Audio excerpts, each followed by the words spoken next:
महाकालेश्वर महादेव भगवान की जय। न स सभा यत्र न सन्ति धर्मा न ते धर्मा येन सन्ति समाधि। न स धर्मो यत्र न सत्यम अस्ति न तत् सत्यम यक्षलेनुना विद्यम। वह सभा, वह विचार, वह चर्चा, यह सब व्यर्थ है जहाँ पर धर्म का आदान प्रदान न हो, जहाँ धर्म की चर्चा न हो। वह धर्म भी अधूरा है जो सत्कर्म हो, वह सच्चाई का पालन न करता हो। वह सत्य नहीं जो छल व पाखंड जैसे कर्मों से दूषित हो। इसलिए यह विद्वानों का मत है कि जो हम करते हैं, जो हम कहते हैं, उसको सत्यतापूर्ण सिद्ध करें, सत्य बोले, सत्य कहें। धन्य है यह देश, धन्य है मां भारती, जहां पर विभिन्न संप्रदाय के महापुरुषों का अवतरण, जन्म और त्याग तपस्या की भूमि रही है। धन्य है यह धरा, इस धरा को सदैव नमन करते रहना चाहिए। आज मैं महाकुंभ की चर्चा कर रहे हैं। मां गंगा जमुना के साथ मां सरस्वती का पवित्र संगम, वह स्थान जहां पर आज महाकुंभ 144 वर्ष के उपरांत सूर्य, पृथ्वी, चंद्र इत्यादि खगोलीय व्यवस्था के तहत पवित्र स्थल तीर्थराज प्रयाग में चल रहा है। आज वहां पे मां गंगा जमुना सरस्वती के पावन पवित्र स्थान पर स्नान कर हमें जो पुण्य और जो धर्म की प्राप्ति होती है, वह अपने आप में धन हो जाता है। 144 वर्षों बाद तीर्थराज प्रयाग में हमें यह महापर्व देखने को मिल रहा है। महाकुंभ के स्नान दान का केवल यह महत्व नहीं है। वर्तमान समय में प्रयाग महाकुंभ में हमारे देश के ऐसे ऐसे महाविभूतियों का जमवाड़ा, यानी ऋषियों मुनियों और संतों का जमवाड़ा, महातपस्वियों का समूह इकट्ठा होना अपने आप में यह दर्शाता है कि यह भारत भूमि, यह धरा कैसी रही है। देश विदेश, संपूर्ण विश्व से तरह तरह के वेशभूषा में, तरह तरह के अमीरी गरीबी को बांधते हुए, पूरा करते हुए यहाँ पे लोग एकत्र हो रहे हैं। इस महाकुंभ में स्नान कर अपने आप को धन्य हो रहे हैं, पवित्र हो रहे हैं। यहाँ अलौकिक विभूतियों का, आध्यात्मिक शक्तियों का समूह इकट्ठा हुआ है। हमें वहां अवश्य उनके दर्शन करने जाना चाहिए।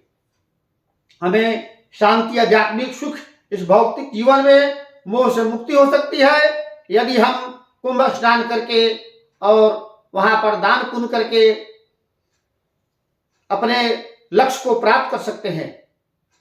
यह अद्भुत तपस्वियों का समूह, यह अद्भुत नागाओं का समूह, यह अद्भुत अदृश्य अलौकिक संतों का समूह 144 वर्ष बाद इकट्ठा होना, यह दर्शाता है, यह सिद्ध करता है कि यह भूमि, यह धरती वास्तव में विभूतियों की रही है। यहाँ पर राम, कृष्ण, महात्मा बुद्ध, गौतम बुद्ध, महावीर, ये सभी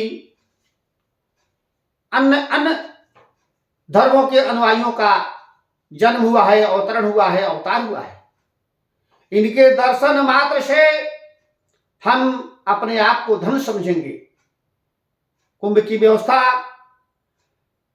हमारे ऋषि मुनियों ने इसलिए किया था कि कुछ धर्म के लोग जो कहीं ना कहीं किसी न किसी तरह से त्रुटि होती है, गलती होती है, जिसे हम एक तरह से पाप कहते हैं, पाप हो जाता है, तो कुंभ के स्नान करने से, मां गंगा जमुना सरस्वती के पावन स्थल पर स्नान करने से हमारे सारे पाप कट जाते हैं। ऐसा हमारे मनीषियों का कहना है, सत्य भी है।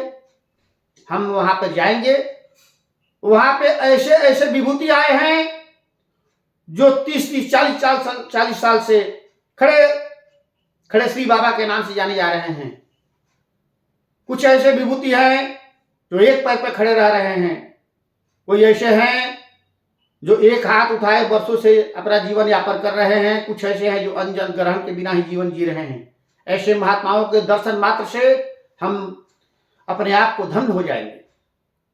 हमें वो ऊर्जा मिलेगी, हमें वो शक्ति मिलेगी जिससे हमारे पूर्वजों को भी लगेगा कि हमारे वंश के लोगों ने कुछ ऐसा पुण्य किया जिससे वे हम उनके पुण्य से भागी बन रहे हैं।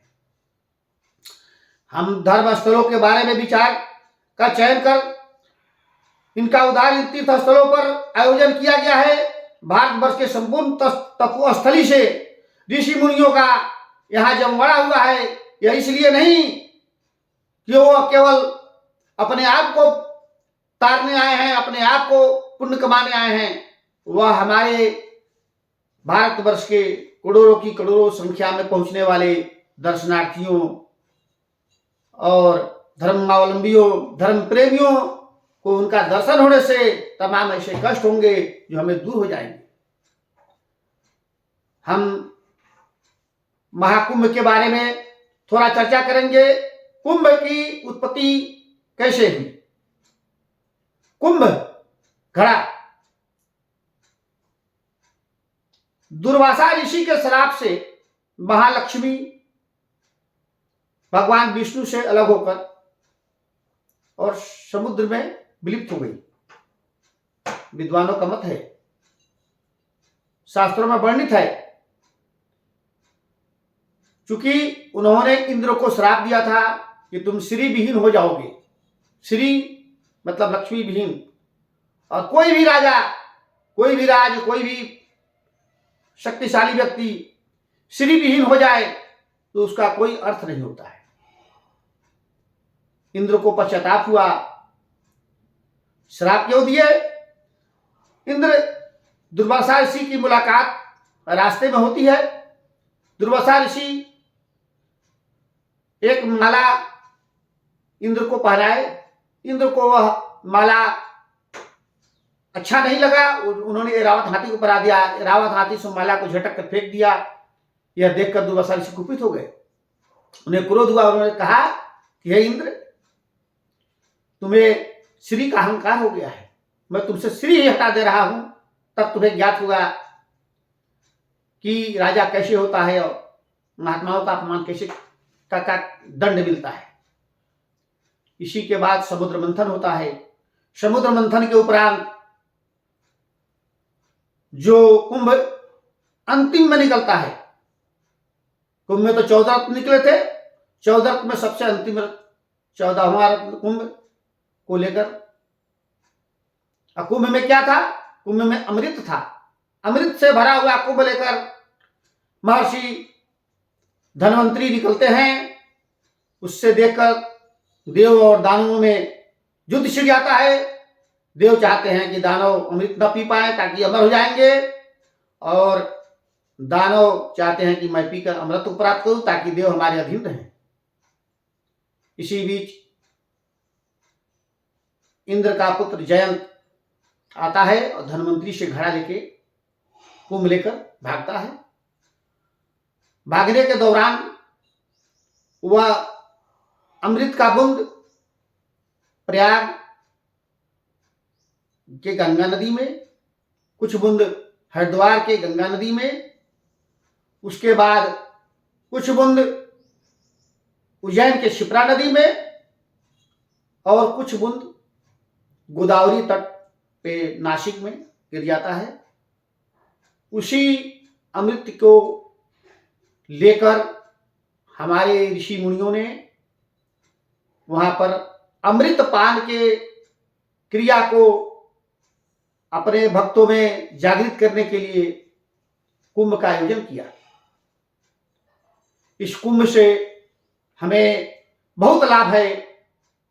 इस कुंभ के में जाने से महर्षियों का, ऋषियों का, तपस्वियों का दर्शन होता है। उस दर्शन के लिए हम बहुत तपस्या करते हैं, बहुत जगह घूमने जाते हैं, उसके बाद भी शायद उनके दर्शन हो जाए, परंतु इस कुंभ में उनके दर्शन आसानी से प्राप्त हो जा रहे हैं। इसलिए हमें कुंभ में जाकर और उन महानुभावों का, उन ऋषियों का, तपस्वियों का, उन साधुओं का दर्शन कर उन्हें सादर प्रणाम करना चाहिए, उनसे आशीर्वाद लेना चाहिए।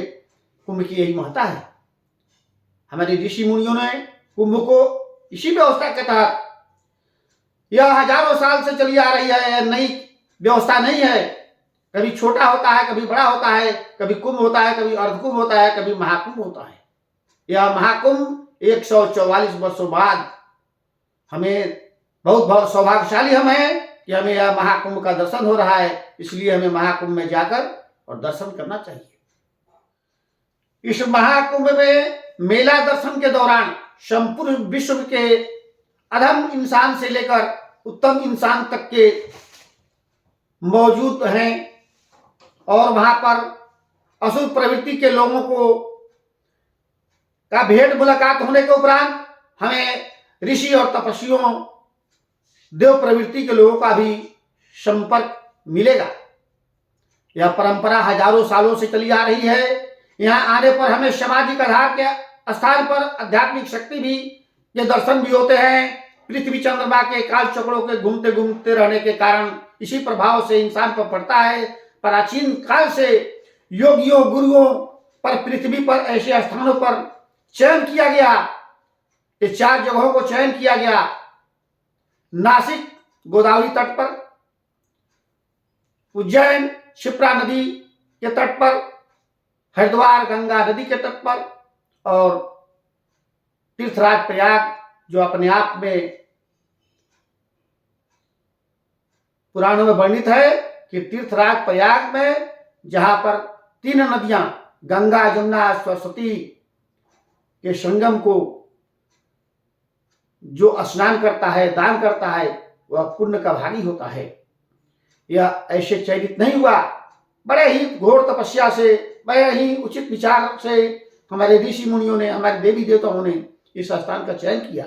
इसलिए हमें कुंभ का दर्शन अवश्य करना चाहिए, जिसके कारण हम कुंभ के माध्यम से अपने आप को पवित्र होंगे। महाकालेश्वर महादेव की जय। रोशनी है 400 जो 400, इश्क है ये, इश्क है, इश्क है ये, इश्क है जो छुपा है हर नजर में, हर तरफ जो डूब